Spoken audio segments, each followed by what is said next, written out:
Pagi itu, rumah Bu Fatma sudah ramai dengan keberadaan para tetangga. Ada Aris dan juga Budi Ratna. Cynthia berada di dalam sebuah kamar, menggendong seorang bayi yang hampir semalaman menangis. Dari pagi, bayi tersebut tak bisa anteng tidur dan baru bisa tidur nyaman di dalam pelukan Cynthia. Cynthia yang menatap sang bayi pun menangis. "Kasihan sekali kamu, Nak. Kamu harus kehilangan ibumu sebelum kamu bisa memeluknya." Tampak sang bayi tidur dengan sesenggukan karena terlalu lama menangis. "Lihatlah Cynthia, anak itu pun sudah sangat nyaman berada di gendonganmu. Apa kamu tega membiarkan dia tumbuh tanpa kasih sayang seorang ibu?" ucap Hasan dengan harapan Cynthia mau kembali dengannya dan menjadi sosok ibu untuk anak Rizka yang diberi nama Arista Octavia. "Kamu lucu sekali, Mas. Istrimu baru meninggal dan belum dikubur, tapi kamu sudah 2 kali memintaku menjadi istrimu lagi. Apa kamu sudah kehilangan rasa empatimu pada istrimu? Apa kesedihan yang kamu tunjukkan itu hanya sandiwara?" Kasihan sekali Rizka jika suaminya masih belum bisa move on. Kalau kamu mau aku yang menjadi ibunya, berikan hak asuhnya padaku. Aku akan mengangkat dia menjadi anakku secara hukum. Hasan yang melihat respon Cynthia hanya seperti itu merasa sangat emosi. Wajahnya memerah, menahan panas di dadanya. "Baik, jika kamu masih mau melanjutkan menikah dengan lelaki itu, silahkan. Tapi ingat, aku tak akan tinggal diam. Kamu akan melihat aku yang sebenarnya," ancam Hasan yang langsung berlalu. Cynthia bergidik mendengar suara ancaman Hasan. Ada emosi yang sangat besar yang ditahan di dalam sana. Cynthia sebagai mantan istrinya sangat paham bagaimana perangai Hasan jika sudah seperti itu. Tak ada kata main-main dalam setiap perkataannya.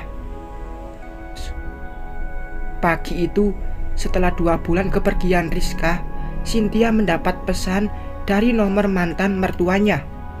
"Nak, bisa minta tolong sebentar? Tolong jaga Arista sebentar. Ibu mau ke rumah sakit sama Hasan buat kontrol ke dokter ibu. Nada hari ini ada kuliah pagi." "Iya, Bu. Cynthia juga lagi longgar. Sebentar lagi Cynthia ke sana," balas Cynthia. Rencana Cynthia akan membawa bayi itu jalan-jalan di taman kota bersama Aris. Ya, itu juga karena saran dari Mas Aris. Mereka memang sedang mengambil hari libur untuk jalan berdua. Tapi karena Bu Fatma memberi pesan, maka mereka bisa mengajak Arista yang sudah seperti anak mereka sendiri. Rencana pernikahan Cynthia dan Aris masih 2 bulan lagi. Aris sebagai calon suami Cynthia tak pernah keberatan jika Cynthia dekat dengan anak mantan suaminya. Bahkan jika ingin mengadopsi Arista sebagai anak, ia tak akan keberatan. Tapi Cynthia tak ingin membuat masalah dengan mantan suaminya. Ia masih kepikiran dengan ancaman sang mantan. Beruntung setelah kepergian Rizka, Hasan tak pernah menunjukkan wajahnya lagi. Meski Cynthia sering ke rumah mantan mertuanya pun, Hasan tak pernah menemuinya. Hal itu membuat hati Cynthia sedikit lega.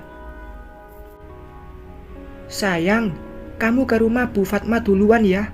Emas ada urusan mendadak nih. Nanti aku nyusul aja ya. Kamu tunggu di sana," ucap Aris di seberang telepon. Saat Cynthia minta dijemput, "Kebiasaan kami tuh, udah ambil libur juga, masih gak bisa bebas dari pekerjaan," gerutu Cynthia. "Mas janji gak akan lama. Kamu duluan aja. Mas paling cuma 1 jam aja. Kamu tunggu di rumah Bu Fatma ya. Pakai taksi online biar gak ribet bawa 2 mobil, jawab Aris.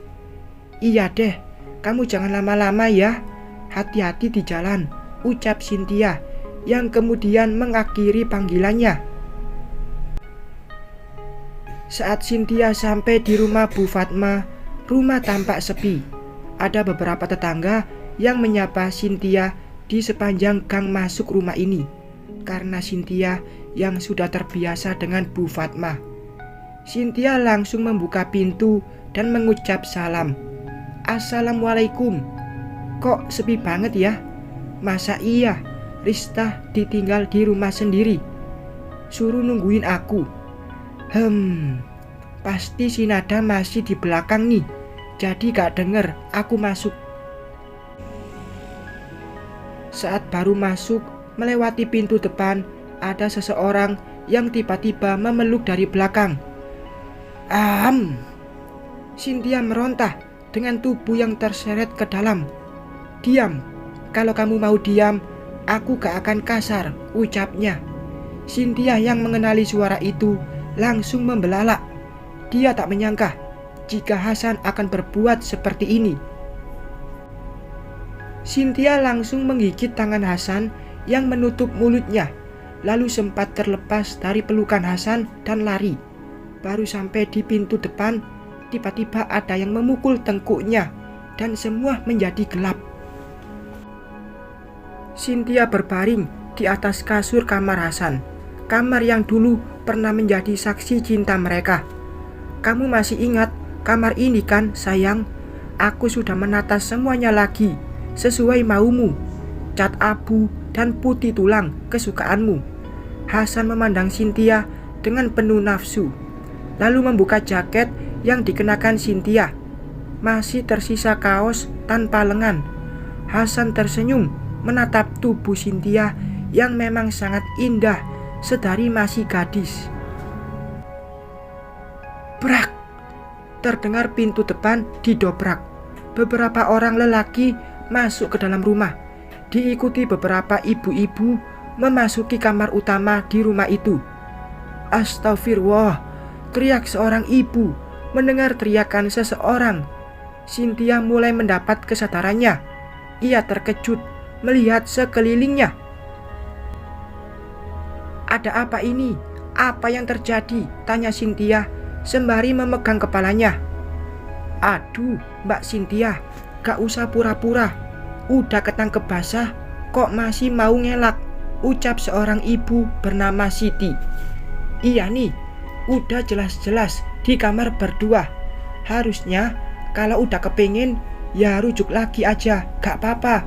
Daripada zina kayak gini, bikin yang lainnya ikut ketiban sial juga nantinya, sahut ibu yang lain. Maaf ibu-ibu, kami khilaf tadi. Maaf, apa maksudmu mas? Kita gak ngapa-ngapain.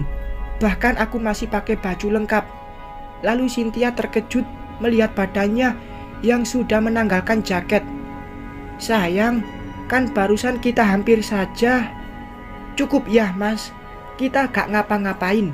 Aku kesini karena ibu yang menyuruhku datang, minta tolong jagakan Arista. Mbak, jangan ngeles ya. Aku tahu benar tadi Bu Fatma pergi ke rumah sakit sama Nada dan cucunya. Ih, gak nyangka ya Mbak Cynthia sama aja kayak madunya dulu. Dah, nikahin ajalah. Rujuklah biar gak bikin sial di sini. Malu. Cynthia malu menampakkan wajah. Lalu beberapa ibu-ibu memegangi Cynthia dan 2 orang bapak-bapak memegang Hasan. Mereka hendak membawa Cynthia dan Hasan. Saat akan ke rumah RT, mereka diberhentikan seseorang yang datang dengan mobil mewah. Hasan yang melihatnya langsung membusungkan dada. Dia sudah merasa menang dan sebentar lagi akan memiliki Cynthia lagi seutuhnya. Maaf, ada apa ya ini? Tanya Aris. Aku tadi lagi berdua sama Cynthia. Ibu-ibu ini datang. Ya kan, namanya orang khilaf. Sudah pasti gak sengaja. Selah Hasan pongah. Enggak mas, itu gak benar. Aku tadi kesini karena ibu mas, dan kita sudah janjian kesini bareng kan. Terus aku yang duluan karena kamu masih ada urusan. Sial, ternyata mereka berencana membawa anakku jalan-jalan berdua. Sudah merasa seperti pasangan suami istri aja mereka. Aku gak akan biarin itu semua, ucap Hasan dalam hati. Maaf, ibu bapak, mungkin ada kesalahpahaman di sini. Cynthia calon istri saya. Tidak mungkin dia akan seperti ini, ucap Aris. Apanya yang gak mungkin? Baju mereka tadi sudah tidak utuh. Mereka hanya berdua di dalam kamar. Kamu saja yang bodoh membiarkan mereka berdua. Iya, bisa saja mereka memang berniat melakukan hal buruk mumpung sepi. Sudah, kita bawa saja urusan ini ke RT, biar mereka dinikahin sekalian. Aris yang mendengar penuturan para warga pun sangat emosi. Wajahnya memerah. Mereka pun lanjut membawa Cynthia dan Hasan ke rumah ketua RT. Sabar ya mas, saya punya anak gadis yang masih cantik dan ting-ting. Mas pantes dapetin yang masih gadis daripada janda tapi gatal. Mendengar nama Cynthia disebut janda gatal, Aris menatap si ibu itu dengan tatapan tajam dan menusuk. Ibu tersebut langsung pergi mengikuti rombongan yang membawa Cynthia dan Hasan. Lalu tiba-tiba Hasan tersenyum. Permisi, ada apa ya? Saya mendadak disuruh ke sini. Terus ini kok rame banget. Ada apa Hasan, Cynthia? Tanya Bu Fatma yang mendapat telepon oleh tetangganya. Langsung pulang setelah imunisasi sang cucu selesai. Anak dan mantan menantu ibu ini sudah sangat memalukan. Kalau masih saling suka, nikahin aja mereka daripada maksiat dan bikin sial kampung kita, seru seorang bapak yang ikut membawa mereka ke rumah RT. Apa benar kalian melakukan hal menjijikan itu? Cynthia, bukankah kamu sudah akan menikah dengan Nak Aris beberapa bulan lagi? Lalu apa ini? Bu, ibu percayakan sama Cynthia. Cynthia gak mungkin melakukan hal ini. Cynthia dijebak sama Hasan bu, ucap Cynthia. Alah, bohong itu. Buktinya sudah ada. Jelas sekali mereka berdua di dalam kamar. Hasan juga mengakuinya. Mbak ini yang bohong. Kami siap jadi saksinya. Selah Bu Siti, tetangga mereka.